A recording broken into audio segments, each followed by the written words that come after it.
দেখছেন? এটা দেখছি আপনাকে। এর আগে কখনো মেয়েদের দৌড়তে দেখেন নাই? দেখছি, কিন্তু এত সুন্দর বউ সাজায় মেয়েকে কখনো দৌড়তে দেখিনি। কিন্তু দৌড়ছিলেন কেন? বিয়ের সাজ দেখেও বুঝতে পারতেছেন না কেন দৌড়াচ্ছিলাম? বিয়ে থেকে পালায় আসছি। পালায় আসছেন? আমিও পালাচ্ছি কিন্তু, বুঝছেন? তার মানে ওরা দুজনেই পালাচ্ছিলাম। আচ্ছা, আমার একটা হেল্প করবেন প্লিজ? বলেন না প্লিজ। দূরে আমার লাগেজটা ভুলে রেখে চলে আসছি। আপনি একটু কষ্ট করে লাগেজটা নিয়ে আসবেন আমার জন্য। দেখেন আমি যাতে ভারী ভারী জিনিস পরে আছি, এগুলো পরে কি আমি যেতে পারবো বলেন? বাইরে এসছেন ভালো কথা, পালাবেন এটা ভালো কথা। এইটা কি এত ওজন কেন? এটা লাগেজটা কার? আমার? তাহলে আপনি এত সমস্যা দেখাচ্ছেন কি? লাগেজটা এত দূর জায়গায় আনছে কে? হ্যাঁ, আপনার লাগেজ এনে দিচ্ছি কারণ আপনি আপনার রাস্তা মাপেন, আমি আমার রাস্তা মাপেন। এভাবে একটা মেয়েকে একা ফেলে এভাবে চলে যাবেন? একা ফেলে তো আমি যেতে চাই না আপনাকে, কিন্তু আপনি তো একা না, আপনি তো দোকলা। যে বাদ খারা একটা আছেন আপনার সাথে। এখন যদি আমি আপনাকে নিয়ে কোথাও যেতে চাই, আমি তো শিওর আমাকে দিয়ে এটা তোলাবেন না। সত্যি কথা হচ্ছে পৃথিবী থেকে মানবতা শব্দটাই হারিয়ে গেছে। ভালোবাসেন? হ্যাঁ, হ্যাঁ, মানবতা ভালোবাসেন না? Very good. যেহেতু আপনি মানবতাকে ভালোবাসেন, সেহেতু আমি আপনাকে একা যেতে দিব না, একা রেখেও যাব না, একা ভাই দেবো, ঠিক আছে? জলদি ভাগেন, জলদি ভাগেন। বাঘা মদিনের লোকজন আসতেছে, জলদি ভাগেন। বাঘাউলের লোকজন কি খবর? আরে এই তো সে যে আমাকে জোর করে বিয়ে করতে চাচ্ছিল। এর সাথে বিয়ে করবো না বলেই তো আমি পালায় আসছি। তার মানে হচ্ছে গিয়ে আমি লোহার কাছ থেকে পালাচ্ছিলাম, সাথে চুম্বক নিয়ে। মানে না মানে হচ্ছে এই যে বাঘামণি, যার লোকজনে যে আটতেছে এখানে, বাঘামণি তো আমার পাওনারা, ওর কাছ থেকে লোক নিচ্ছি, ওই তো আমাকে খুঁজতেছে মারার জন্য। বাঘামণি যদি কোনোভাবে জানতে পারে যে আপনাকে নিয়ে আমি পালাইতেছি, তো কি করবে জানেন? থাবা মেরে 3.5 কেজি মাংস তুলে ফেলবো। কারণ আমি যদি চলে যাই, আপনি কি করবেন বলেন তো? কি আর করবো? যেদিকে দু চোখ যায় সেদিকে যাবে। তাহলে আপনার এই দুই চোখ নিয়ে আমি যেদিকে যাই না, চুপচাপ ওদিকে চলে নেওয়া। এই কই তুমি? তাড়াতাড়ি আসো। এই দেখো কি সুন্দর একটা মেয়ে, পুতুলের মতো। আমার তো খুব পছন্দ হয়েছে। আসো আসো, তুমি ভিতরে আসো। এই ভিতরে আয়। এক্সকিউজ মি, সরি, আপনি কিছু মনে করেন না। আমার আপা একটু এমন বুঝছেন, শোনে কম বলে বেশি। আর তার মাথায় যদি একবার কোনো কিছু ঢোকে, ওই তো টেনেও বের করা সম্ভব না। আমি কিছু মনে করিনি। তাছাড়া সময়টাই তো এমন যে এখন আমি কিছুই মেনে নিতে হবে। মেনে তো নিতে হবেই। এই যে দেখেন, আমিও মেনে নিচ্ছি। একটা রুমের ভিতরে একটা মেয়ের সাথে আমি তো আগে কখনো থাকি নাই, কত আনইজি লাগতেছে বলেন। আর আমি তো এই বিষয়টা খুবই এনজয় করতেছি। ওভাবে তো কিছু বলিনি আমি, বলছি আপনি প্লিজ আমার কথা কোনো কিছু মনে করেন না। আমি একটা প্রপার ঘুম দিয়ে উঠলে দেখবেন সব ঠিক হয়ে গেছে, আপনি ওটা ঘুম দেন। অপরিচিত মানুষের সামনে আমার কোনো ঘুমানোর অভ্যাস নেই। অপরিচিত প্রমিলার সামনে আমার ঘুমানোর অভ্যাস, কিন্তু কি করবো বলেন, আমার পরিচিত আপাটা তো বাইরে আছে না, উনি তো ধরে ফেলবে, কট খেয়ে যাবে। উনি তো আপনাকে নিয়ে একটা ভুল বুঝছে, এবং ওনাকে এটাই বুঝাইতে। আপা যদি এটা বুঝে থাকে, তাহলে আপনাকে বেশি দিন থাকতে দিবে। আপনার বিপদ কেটে যাক, সুযোগ বুঝে তখন আপনাকে সবকিছু সত্য সত্য বলে দিব, ঠিক আছে? ঠিক আছে, আমি বোধহয় আপনাকে বিপদে ফেলে দিলাম, তাই না? না না না, বিপদে আপনি কি হয়ে ফেলাবেন আমাকে বলেন। আপা মনে হয় ঘুমিয়ে গেছে। কি ব্যাপার শালা বাবু? শালা বাবু কি এত তাড়াতাড়ি তুমি সোফায় চলে আসবে সেটা ভাবতে পারি। ঝগড়া কি নিয়ে? কিসের ঝগড়া? বউয়ের সাথে তোমার ঝগড়া? আসবে করতে গিয়ে বউর সাথে কিসের ঝগড়া? বাহ বাহ বাহ শালা বাবু, এক রাত সোফায় ঘুমাইয়া বউই ভুলে গেলা। ও তো আমার বউ না, ও পরে, ওদের এর আগে আমার জীবন সঙ্গিনী, ও আমার প্রেমিকা, ও আমার বাবু, আমি ওর জান, বুঝছেন না? কি রে, তুই এই সকালবেলা কোথায় উঠলি? হ্যাঁ, এত সকালে তুই কোথায় কি? দিচ্ছে আমাকে, পরে বের হয়েছি। দুলাভাই তোকে এই সকাল সকাল ডেকে উঠাইছে? এই লোকটার জ্বালায় তো দেখতেছি এই বাসায় কেউ ঘুমাইতেই পারবে না।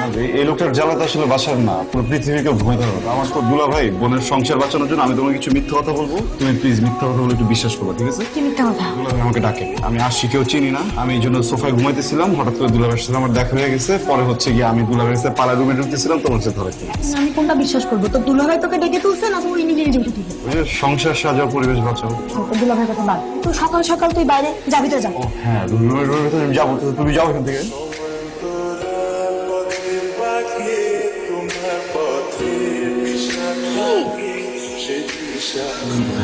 একটা বাসা, হোস্টেল, ছিটকিনি লাগা রাখছেন কেন আপনি বাসায়? ছিটকিনি খোলা রাখলে আমার ভয় করে। ও, আপনার ভয় করে? আল্লাহ, তো ভূতেরা থাকে, আমরা তো মানুষ না, আমরা সব আত্মা, প্রেতাত্মা। কত বড় বিপদ হয়ে যেত আপনি জানেন? ধরা তো খেয়ে গেছি। শুনুন, আমি বাইরে থাকবো পাহাড়ে, ঠিক আছে? আল্লাহর ওয়াস্তে ছিটকিনি আপনি কখনো লাগাবেন না, ঠিক আছে?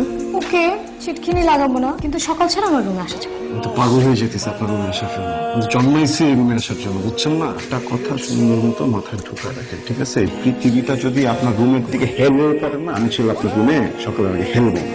ফাইন। তোমাদের দুজনকে এখানে ডাকার একটা কারণ আছে। আমার কাছে আমাদের মায়ের দেয়া একটা আমানত রাখা আছে। এটা আমাদের মায়ের আংটি। মা যখন অসুস্থ ছিলেন তখন মা এটা আমাকে দিয়ে গিয়েছিলেন, বলেছিলেন আমি যেন এই আংটিটা রাফার বউয়ের হাতে পরিয়ে দিই। আসি, তোমার হাতটা দেখি, দাও। আরে দাও তো। বাহ, কি সুন্দর লাগছে তোমার হাতে, মনে হচ্ছে একদম তোমার জন্যই আংটিটা বানানো হয়েছে। খুব অল্প সময়ে তুমি আমাদের সবার খুব আপন হয়ে গেছে। আমি সবসময় চাইতাম তোমার মতো একটা মেয়ে যেন আমার ভাইয়ের বউ হিসেবে পায়। আমার ভাই তো অনেক ভাগ্যবান, তোমার মতন একটা মেয়েকে সে বউ হিসেবে পেয়েছে। আল্লাহর কাছে লাখ লাখ শুকরিয়া। আমার ভাইয়ের মনটা কিন্তু অনেক ভালো, কিন্তু মাথা একটু মোটা, দুলা ভাইয়ের মতন। ওর দুলা ভাইয়ের মানুষটা অনেক ভালো, আমি তাকে যতই রাগারাগি করি না কেন আমি কিন্তু ওকে অনেক ভালোবাসি। আর এই মানুষটাও দেখছো, সে যেন কখনো কোনোদিন আমার মনে আঘাত পর্যন্ত দেয় নাই। আমার বিশ্বাস আমার ভাইও তোমাকে কখনো মনে আঘাত দিয়ে কথা বলবে না। আমি আমার ভাইয়ের খেয়াল রেখো, আর যদি কখনো কিছু তোমাকে বলছে মনে আঘাত দিয়ে, আমাকে এসে বলবা সরাসরি, তারপর দেখবা আমি কি করি। আমি কালকে চলে যাচ্ছি, আপুকেও সব সত্যি কথা বলে দিলাম। আসলে আমার আর মিথ্যা কথা বলতে ইচ্ছে করছে না। Nice try. আমি আপনার ফাঁদে পড়তেছি। সত্যি সত্যি চলে যাচ্ছেন? মিথ্যা মিথ্যা কিভাবে যায় তা আমি জানি না। বাসায় ফিরে যাবো, আর কোথায়? বাধা আমি কিন্তু ওয়েট করতেছি আপনার। আপনি বাসায় ফিরে গেলে আপনাকে ধরবে, বিয়ে করে ফেলবে। তাতে আপনি কিছুই না, ভাবছিলাম যে এতদিন একটা গুড বন্ডিং হয়ে গেছে আমাদের, আপনার বিয়েটা খাবো। মনিরের সাথে বিয়ে হলে আমাকে তো আর ওখানে ঢুকতে দিবেন। এটাই যদি আমার ভাগ্যে লেখা থাকে তাহলে সেটাই হোক। প্রবলেম কি একটু বলেন তো? মানে বাসায় প্রবলেম হচ্ছে থাকাতে বা খাওয়াতে, কেউ কিছু বলছে? বলেন আমাকে, কোনো প্রবলেম হলে আমি ফিক্স করে দিই। একটা মিথ্যা পরিচয় অন্যের বাসায় কয়দিন থাকা যায়? ভাই আপা আপা দুজন আপনাকে অনেক পছন্দ করে, থেকে যান না, তারা খুশি হবে অনেক। আসলে চলে যাচ্ছেন? ভাইয়া আপু থেকে বিদায় নেওয়া শেষ, আপনি বাঁচছেন, বাসার বাইরে যাওয়া সেফ না। কিন্তু একদিন না একদিন তো যেতেই হবে বাসায়। আপনার আমাকে একটু এগিয়ে দিয়েছে। পারবো না। পারবো না মানে? আপনার লাইফ আপনি যাবেন, এই বাদ খালে কেন আমি তুলতে যাবো? বাদ খালে আমি তুলতে পারবো না, তুলছি না একবার। শুধু কি লাগেজে হয়ে যাবেন না, নাকি অন্য কোনো কারণ আছে? আপনি কি জন্ম থেকে এরকম? আপনি না বলছিলেন যে আপনি কুকুর ভালোবাসেন, বিড়াল ভালোবাসেন, মানবতা ভালোবাসেন, সব ভালোবাসেন। আপনি ভালোবাসে কই, নিজেকে ভালোবাসেন না? হ্যাঁ বাসি। তাহলে গুন্ডাকে কেন বিয়ে করতে হবে? আপনাকে বললাম না যে এই বাসার বাইরে সেফ না, এই বাসার বাইরে গেলে আপনার প্রবলেম হবে, মনিরকে বিয়ে করতে হবে। আপনি বাঘামণিকে বিয়ে করতে যাচ্ছেন? আমি কোনো ভালো মানুষকে একটা গুন্ডার সাথে বিয়ে হতে দিব না। আর আমার বাসা বড়, উপরে রুম আছে, কোথাও কোনো ঝামেলা নাই, খাবার আছে, আপনি চুপচাপ এখানে থাকেন, এখানে খাওয়া দাওয়া করেন, আপনার কোথাও যেতে হবে না। তো আমি কি পরিচয় থাকবো? এতদিন যে পরিচয় ছিলেন ওই পরিচয় থাকবেন। কিন্তু সেটা তো মিথ্যা পরিচয়। সত্য বানা ফেলেন। বাবা মায়ের কিন্তু আপনাকে ছাড়বে। আমি যদি বাঘামণিকে ভয় পেতাম আমি কিন্তু আপনাকে নিয়ে পালাইতাম, বুঝছেন? এতটুকু ভরসা নাই না? একজন অপরিচিত মানুষকে যেহেতু ভরসা করে এতদিন ছিলাম, পরিচয় হবার পর কি তাকে ভরসা করতে পারি না? তাহলে যাচ্ছেন কেন আপনি? আপনি আমাকে যেতে দিতে না চাইলে আপনি আমাকে আটকাচ্ছেন না কেন? আটকাইলাম আমি আপনাকে, আটকাইলাম আপনাকে, আপনি যাবেন না কোথাও। আচ্ছা, কি কারণে থাকবো আমি? দুলাভাই বলছে, দুলো ভাই কি বলছে? বুবু বলছে। দুলো ভাই বলছে, বুবু বলছে, কি বলছে? আপনি পেঁচেছেন কেন? আপনি এভাবে একটা সহজ কথা বলছেন না আপনি? I love you. কি বলছেন আপনি? বলছিলাম না তোমাকে ভালোবাসে। আরে বাবা, তোর মুখ থেকে এটা বলানোর জন্যই তো আমাদের এত সব প্ল্যান। প্ল্যান ছিল? হ্যাঁ, প্ল্যান ছিল। দেখো বোকার মতন দাঁড়ায় আছে। বুঝতেছি না কি করবো। দৌড়